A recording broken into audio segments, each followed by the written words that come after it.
This is Baruch Fleischman, and you're listening to the Tikkun Elevator Kolo. And I'm going to go into Dr. Chaim Beinart's History of the Jews of the Middle Ages, and my title is that we somehow survived this. In the midst of what he had been saying, there was a concept there, and this is a fresco or a drawing, unknown, we're going to see what they say about it, which describes something that the Catholic Church used against the Jews called desecration of the host. Now, let's read it a little bit further down here. I'm in, I don't know where I got this from exactly. I don't think it's Wikipedia. It said the desecration of the host is a further anti-Semitic topos whose roots lie in the Middle Ages. Jews were accused of stealing the sacramental host, which according to Catholicism was the body of Christ, and pricking it. This accusation sought to draw on the old accusation of the crucifixion of Jesus by the Jews to prove that they still sought to torture the body of Christ. So this apparently is a picture of them pricking some garment while they're sitting and having a feast. Let's go on.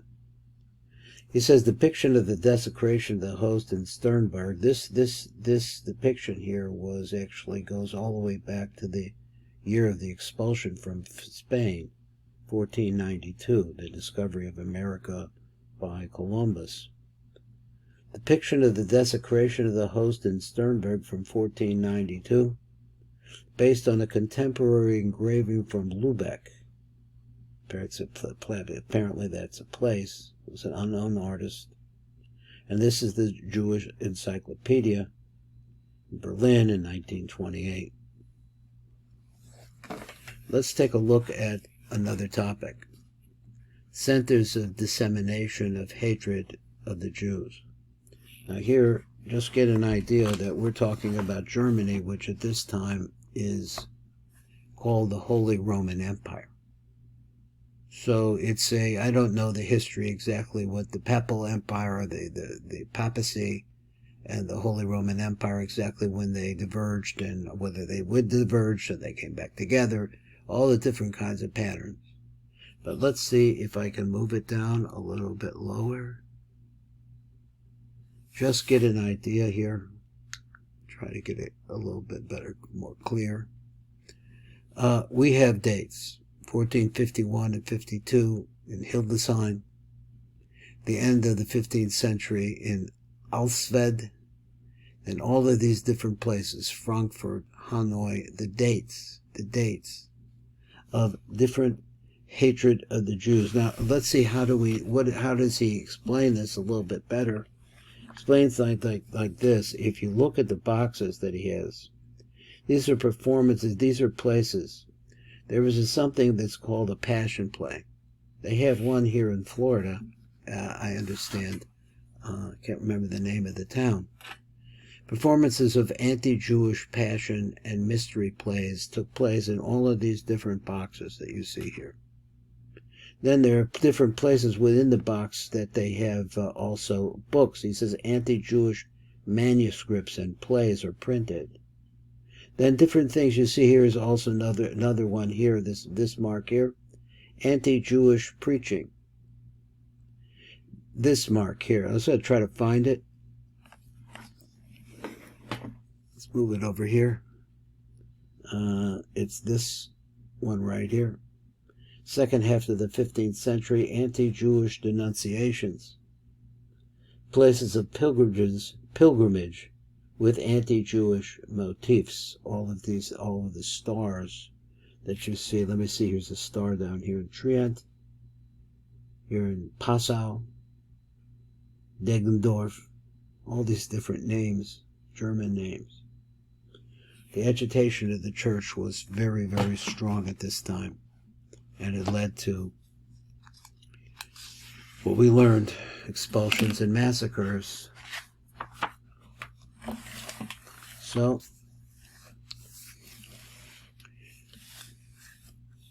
we're just going to take on this little bit of piece here. The Jews of Switzerland, 13th to the 15th centuries.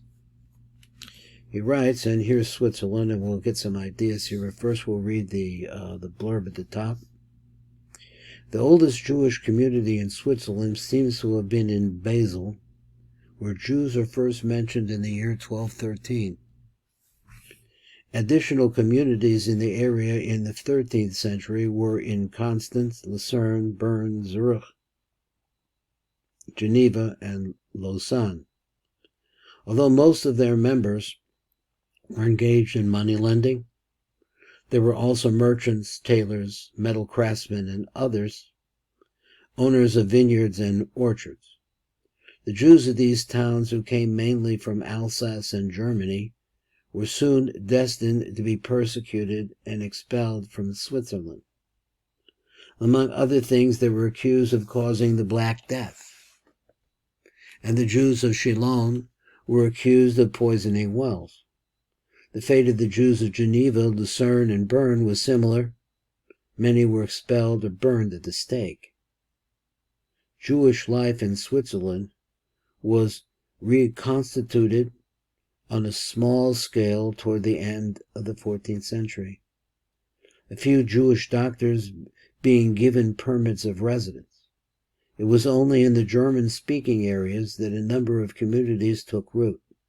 The scholar Moses of Zurich was known for his notes and additions on the Smak, the Sefer Mitzvahs Katan, which is a book describing the mitzvahs in the Torah.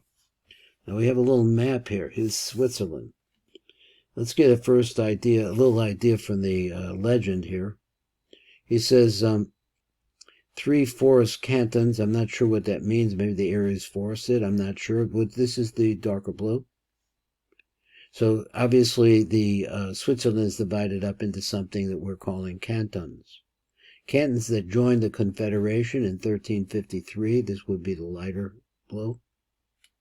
And then the stripe, cantons that joined the Confederation till 1513. The Jewish community founded. That's when we see the Jewish communities there. I'm not sure exactly what that meant, but here we're going like this. Notice the fire. So in different places, here's one in Bern. Here's another one in Zolfingen. Let's look around the map. They're here. Jews burned during well poisoning libel. In Europe, it was feudal. They had a king and aristocrats and noblemen, and then down below that, there was serfs or some kind of low class. If your father was shoveled hay his whole life long, that's what you did. There was no movement. In order for the nobility to be able to support their lifestyle, because how much money could they make? They needed to borrow money, and that's brought Jews in. Jews were not part of any system in the feudal lands. We're not citizens. We're not part of the country. We're in there. That's why you see it's always temporary. The Jews are constantly moving and being expelled, and then you have these other little things, lovely little things, because the people at the bottom are really starving and desperate. The people at the top are partying all the time.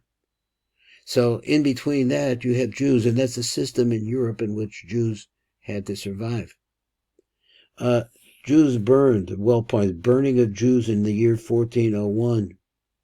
Well, you could look around and you could find that in this legend. Then these places, it looks like a spear or a knife.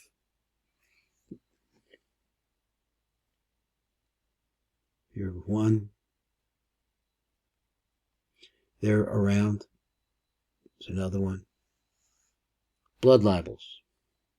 And then finally, the reversals here, expulsions. So the nobility had the ability to be able to, nobility's ability was the ability to just kick the Jews who they owed a lot of money to out. And that's what happened. But somehow we lived through. This is a 15th century woodcut depicting Jews bleeding the child Simon, subject of a blood libel, in the year 1475. These are the kind of things that people believe. If you really want to know where racism is, really perpetrated by the church against us. This is Baruch Fleischman, and you're listening to the Tikkun Elevator Kolo.